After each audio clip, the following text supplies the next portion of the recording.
and gentlemen, before you are the three ladies, we call ourselves the Trinity, who happen to be the victims of the Kisumu kidnap amongst the 36.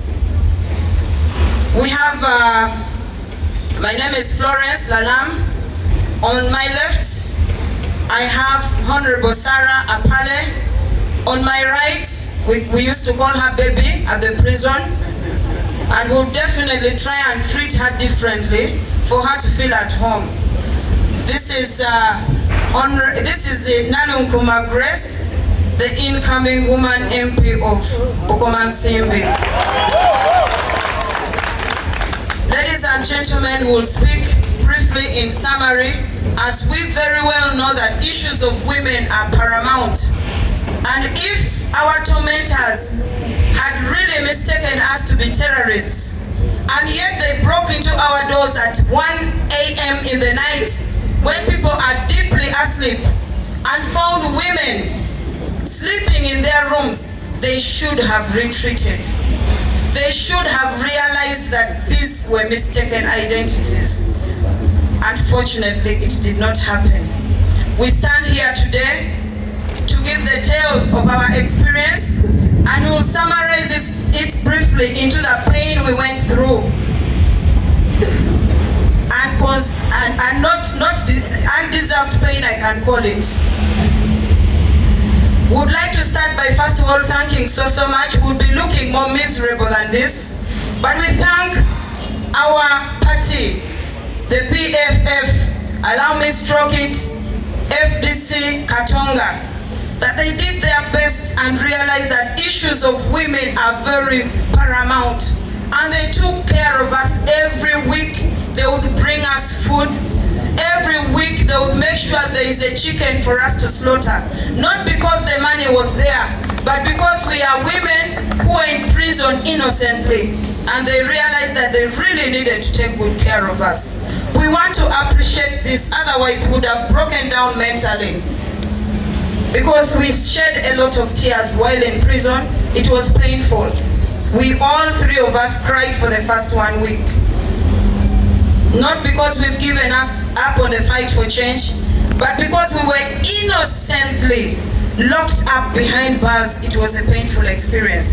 Ladies and gentlemen, I would like to summarize this and inform the country and East Africa at large that we as the women, on our account, would like to say without fear that we were never arrested, we were kidnapped. Because it happened at 1 a.m. in the night in our rooms. There were no arrest warrants. Our doors were broken into. And it was done by the army, because we know that arrest is done by police and not the army. But these were army of both Kenya and Uganda. But the one of Uganda was a bigger number, and they were speaking in Luganda. And we also saw Uganda number plates, red Uganda number plates, government vehicles parked on the compound of Kisumu, Ukweli in Kisumu. So we were basically kidnapped by our own country, Uganda. We were not kidnapped by Kenya.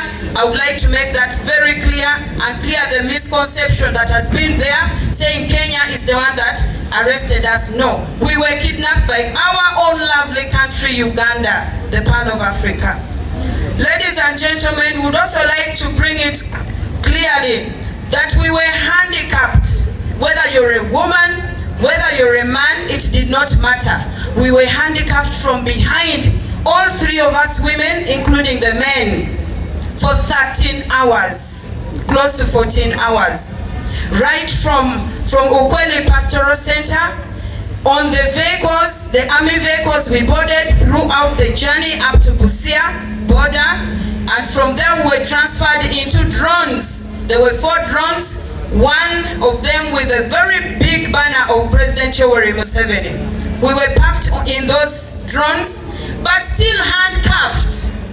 Ladies and gentlemen, along the way we kept on complaining about easing ourselves. We wanted to have a short call. Remember, we did not ease ourselves from the time of kidnap, 1 a.m., and it's now coming to close to 1 p.m. and all they will tell us, urinate on yourself or defecate on yourself. It is a painful experience, especially for a woman. You do not know whether a woman is in her menstrual periods or not, and you're treating her that way. I would like to register that we went through a lot of pain, we as the women. Some things which were internal in our bodies we cannot disclose, but it was painful and tear-dropping. Ladies and gentlemen, also along the way when we reached Uganda, Kampala here, we parked somewhere on a road, Kagera Road, for another 2 hours, still fidgeting on where to take us. They were not sure. And still we were carrying that urine on us. We could not do much. We kept on asking. The only point at which we were allowed to go for short call was when we had arrived in Busia. That was at 5 a.m. But we were handcuffed. How do you take off your trousers when you're handcuffed? And you're handcuffed from behind. How do you undress yourself? Our bladders nearly burst. Ladies and gentlemen, without shame, allow me inform this country that because we were handcuffed, we could not undress ourselves. The soldiers came to undress us and looked at our nakedness. We are mothers.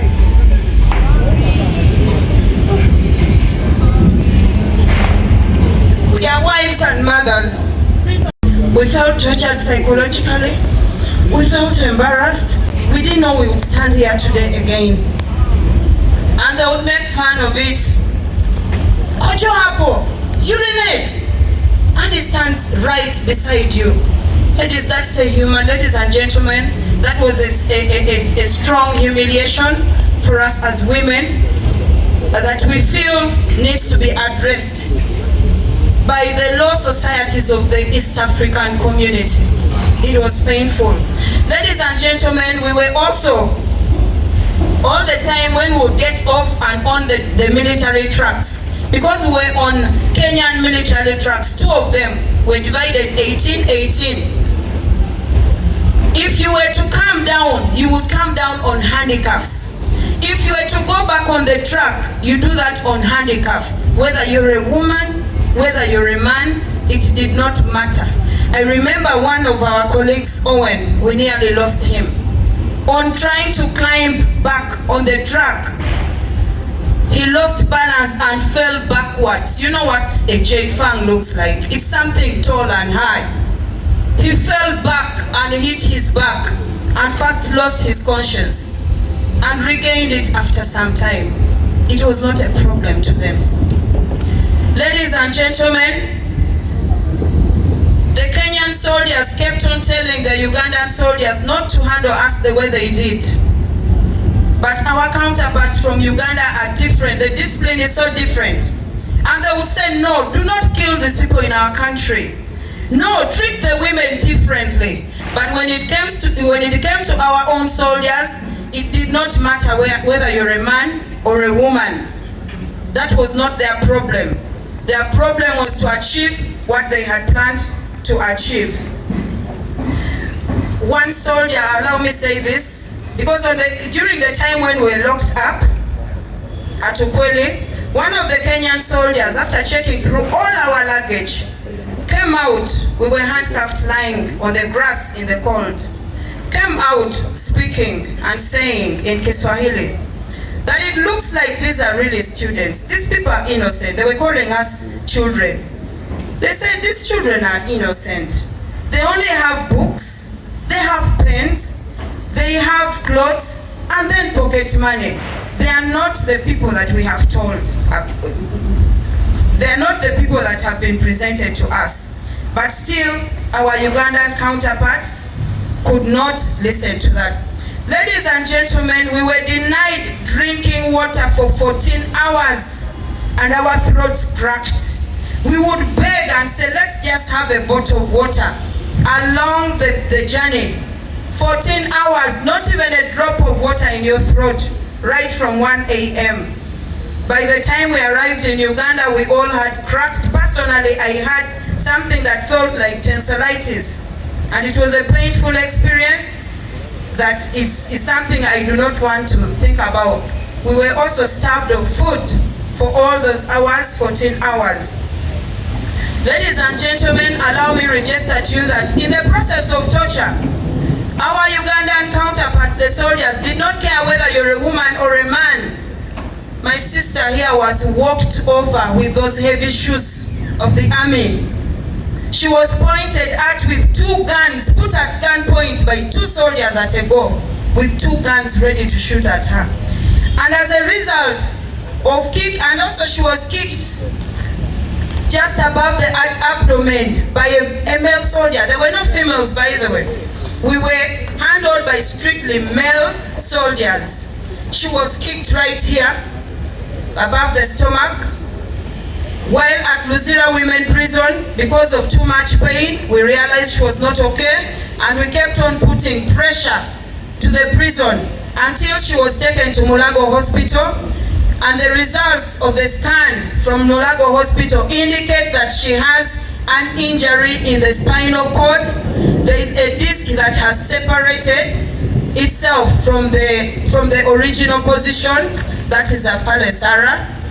She's a victim, a bad victim, that has an injury that we are not sure if it will ever heal again. She suffers that pain. We go through this with pain. Ladies and gentlemen, like my colleague said, I would also like to point out that along the way we were taken through a weight bridge that was on and should have crushed us into pieces, except a soldier ran and switched it off. Why was this done? Because the soldier who was driving that vehicle was sleeping. Because even along the way, we survived several accidents. He kept on knocking the pavements left and right. Ladies and gentlemen, I summarize it by the experience we had at Luzira Women Prison. What I would like to say is that prisons, in our experience, is a place where people keep entering and getting out is a problem. Luzira Women has a capacity of 250 inmates, but currently it is carrying about 800. And for that reason, when you sleep, you do not turn. You cannot turn. You have to sleep in one position until morning because there is no space for you to turn. The government is arresting women and not releasing them, and very many are on remand. You find someone has been on remand for 5 years. Do investigations take place for 5 years? What kind of investigation is that? We also suffered a lot of pain of resistant cough because of the kind of mattresses and blankets we were using from there. They are made of materials that are infectious. Due to that, we had resistant cough that was treated and totally failed. Ladies and gentlemen, finally, allow me talk about the inequality in the prisons, and this cuts across all prisons. Ladies and gentlemen, people are not treated equally in prisons. We had people like members of parliament. We were together with the Geraldine Salis, the PS. We had Honorable Namuju. There was also this woman that recently hit a police officer on the road. We were together with her. There was also she's called Kisaka, the one of KCC. Those people are treated differently because they sleep in the maternity ward where there are supposed to be mothers, where there are supposed to be pregnant women, and yet they are not pregnant, and that is where they are. Ladies and gentlemen, this issue needs to be addressed by this country. These are corrupt people. These are people that have caused this country pain. And yet when they reach prisons, they are given VIP experiences. I would summarize